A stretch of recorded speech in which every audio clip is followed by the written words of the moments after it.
Protection de main pour la Hornet. Du coup, l'intérêt de ça, c'est quoi? Parce que j'ai déjà eu des commentaires, oui, mais pas ça sur la moto, c'est moche. Ouais, bah en fait, sauf que moi, je travaille toute l'année. Donc, l'hiver, quand je prends la moto, j'ai pas envie de me geler les doigts. Donc, ça va me couper du vent, les mains, et aussi protéger un minimum de la pluie. Ça améliore le confort au quotidien. Donc là, je suis parti sur ce modèle Polysport Trailblazer. En fait, si on cherche des protections de main pour la Hornet, on les trouve pas. Parce que c'est des pièces universelles et elles sont pas référencées spécifiquement pour la Hornet. Voilà. Si vous cherchez pour la Hornet, vous allez trouver sur AliExpress des choses en plastique à 50 € que vous recevrez peut-être, ou il manquera des pièces, ou ce sera pas de la qualité. Vous avez les Motec qui sont certainement très bien, mais c'est 160 € quoi. On est à 60 € la paire, 70 € livré. Une structure en aluminium, donc en cas de chute, ça sera résistant. Ça protégera mes leviers de frein et d'embrayage. Je vais monter ça tout de suite. Voilà, donc à l'intérieur du kit, on trouve des coques. Donc moi j'ai pris le modèle noir. Il y a un aspect carbone. Elles sont assez hautes, donc ça va bien me protéger, je pense. Et là, ce que je vous disais, voilà. La structure, c'est un morceau d'aluminium massif, quoi. Ça fait quand même beaucoup plus solide en cas de chute que de simples protections. Souvent, ils vous vendent ça, en fait, d'une seule pièce en plastique. On met la barre en aluminium dans le moule. Voilà. On s'assure que les trous de fixation ils soient alignés. Donc là, c'est la poignée de droite. Là, je prends la poche. Donc right hand. Je prends la poche pour protection de droite. Donc j'ai fait de même pour la poignée de gauche. Alors ici, la barre en alu, en fait, elle rentre dans le moule. C'est assez serré. Il faut forcer un petit peu, c'est bien ajusté. Il faut forcer un petit peu. Mais sinon, nickel. Ça correspond bien. Voilà, au niveau des fixations. C'est bien aligné et tout, c'est propre. Bon, il faut que je démonte ce que j'avais mis jusqu'à maintenant. Donc ça, c'est mes protections de levier que j'avais installées pour cet été, qui sont pas mal. C'est du métal aussi. Donc là, il faut que je les démonte, évidemment, pour installer les protections d'hiver, quoi. Donc là, je suis en train de galérer un peu parce que les inserts que j'avais mis pour mes protections d'été, ils restent écartés malgré qu'ils soient dévissés. Donc je suis en train de galérer à les retirer.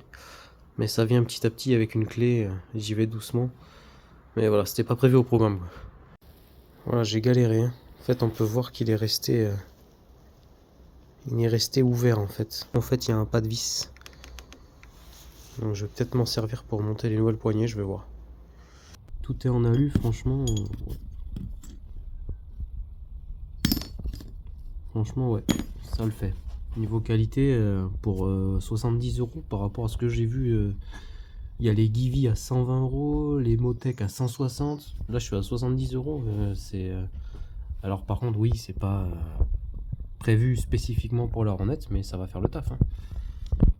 Donc, on a une première étape, c'est de mettre ces petites vis avec les écrous, les caches-écrous dans les deux petits trous, ici et ici. Voilà.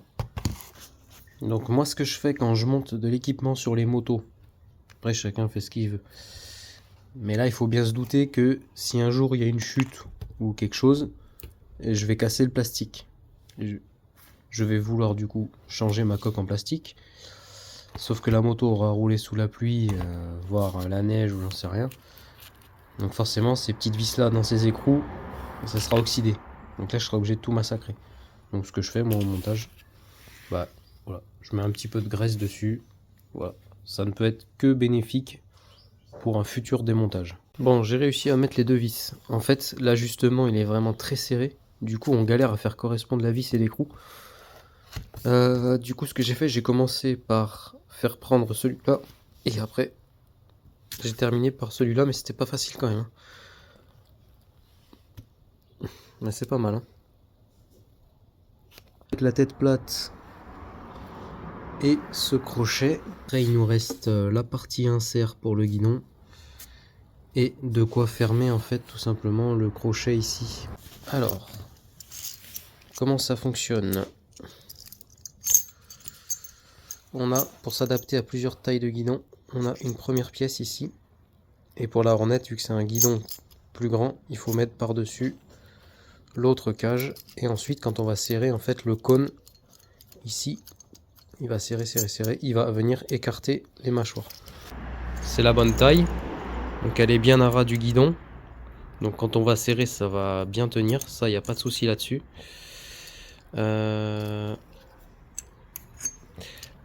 En revanche, ce qui se passe, c'est que le boulon fourni, il est beaucoup trop long.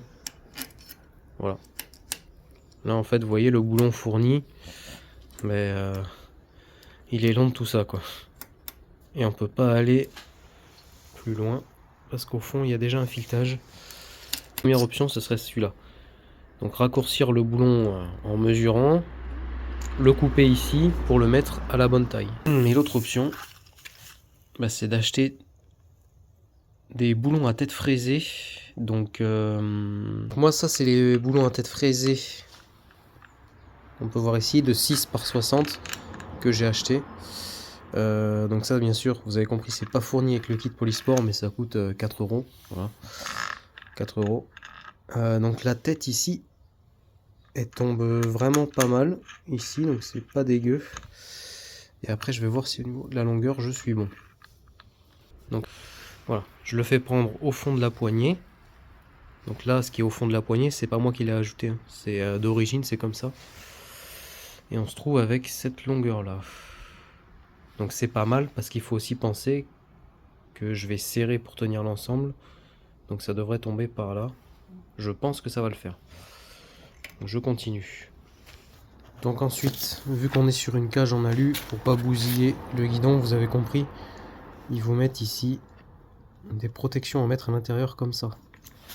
Là encore une fois sur ce kit Polysport, là, je salue l'ajustement parce qu'on peut voir que même les cages en plastique, elles s'ajustent parfaitement. Voilà, ça tient, hein. Je peux pas les faire sauter comme ça, donc ça facilite le montage. Franchement, niveau finition et qualité, je suis vraiment surpris, hein. Et c'est cool, hein. C'est limite des coussinets de bielle en fait les trucs là. Parce que vous voyez, ici il y a l'épaulement. Il y a l'épaulement qui se met sur le guidon. Parce que si je mets pas ça, du coup je vais venir écraser sur ma poignée d'accélérateur. Et ça serait un peu dommage parce que je pourrais plus la tourner. Ça va venir se serrer donc contre l'épaulement. Voilà, que ça va pas venir abîmer mon accélérateur et trop me le serrer. Voilà. Donc de profil on verra l'armature en alu, donc ça c'est pas mal. La coque pour protéger la main. Avec les caches comme ça arrondies, c'est joli. Donc voilà ce que ça donne. Là j'en suis juste à la présentation. Donc j'ai mis ici, comme je vous ai dit, les vis M660 que j'ai acheté avec les inserts quand même à l'intérieur. Donc là c'est pas mal.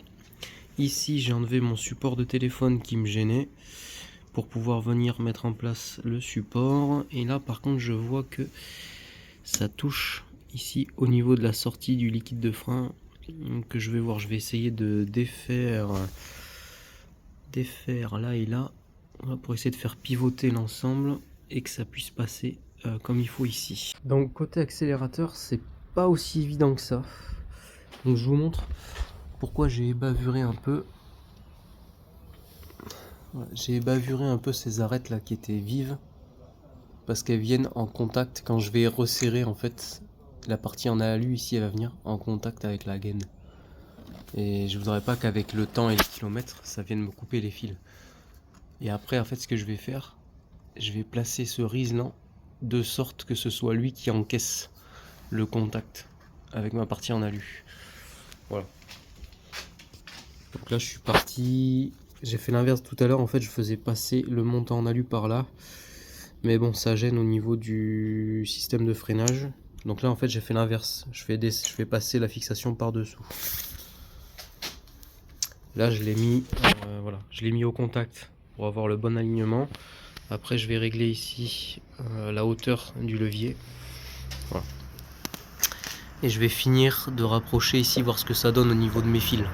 Bon, là, c'est en train de se transformer en mécanique qui doit prendre 10 minutes et qui dure la journée.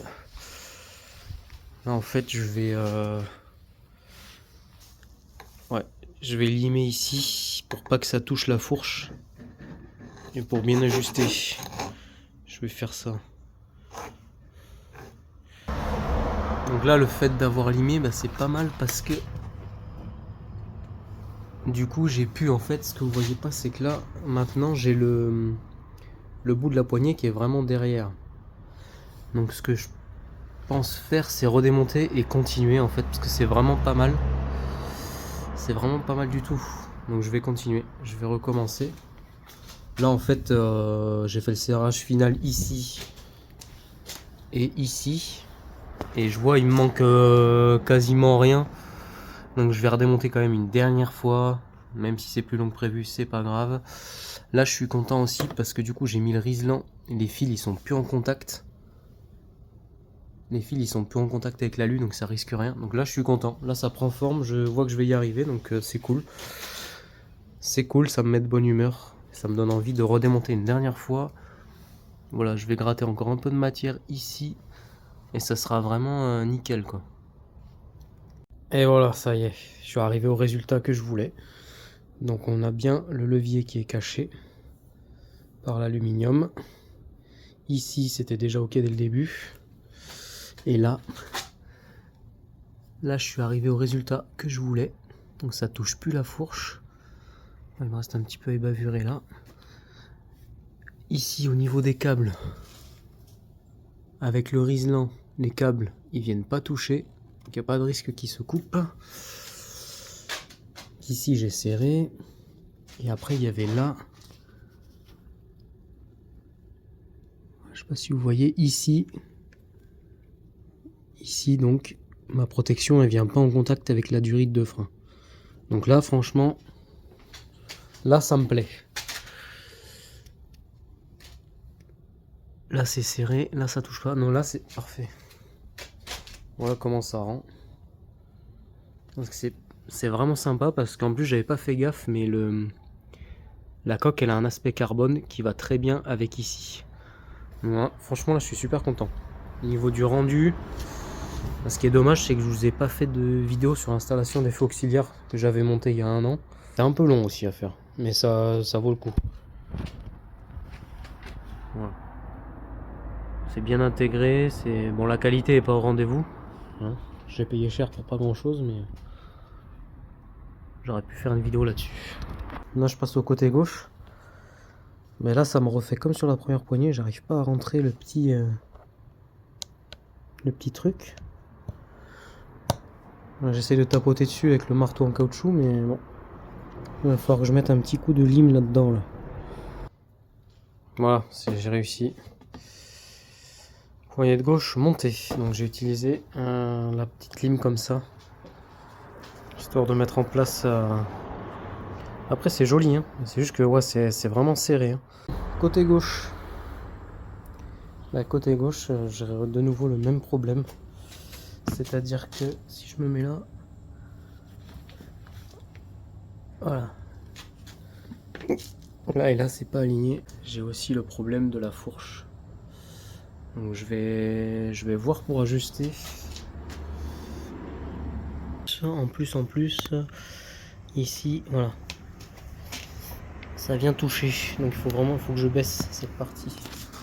Alors que ici, il n'y a pas de gêne. Je fais comme ça. Il faut au moins... Voilà. Comme ça, je vais pouvoir rattraper en fait. Je vais pouvoir rattraper mon levier.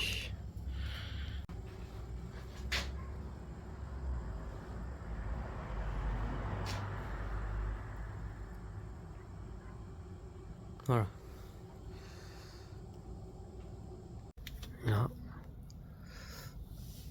On voit bien que ma main, elle est derrière. Elle est bien protégée. Ouais.